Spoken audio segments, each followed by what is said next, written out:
more than 100 years ago.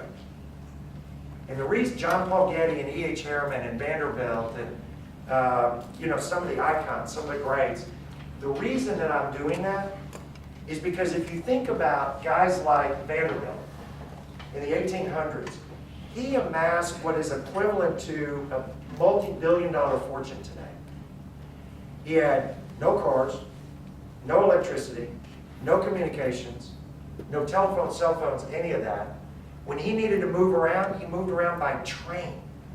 So if he needed to go from Dallas to New York for a meeting, it took him 5 days. We can get there in 4 hours.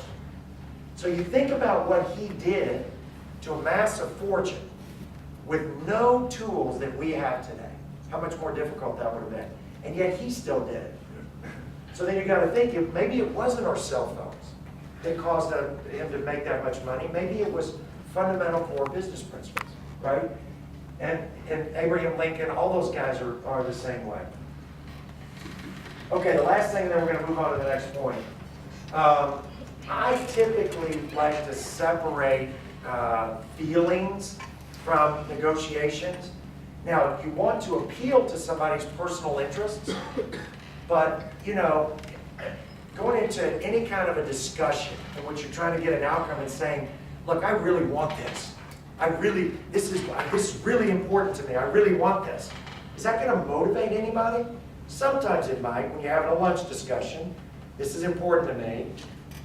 Most of the time, if you're negotiating against somebody who also wants something that's important to them, your feelings are not that important, right? Does that make sense to everybody? So I try to remove the emotional piece of this when you're dealing in a business context. If you're negotiating a personal issue, with a significant other, or boyfriend, or parent, or sister, relative, or whatever, emotions come into it, obviously. But I always try to remove those, even in those discussions.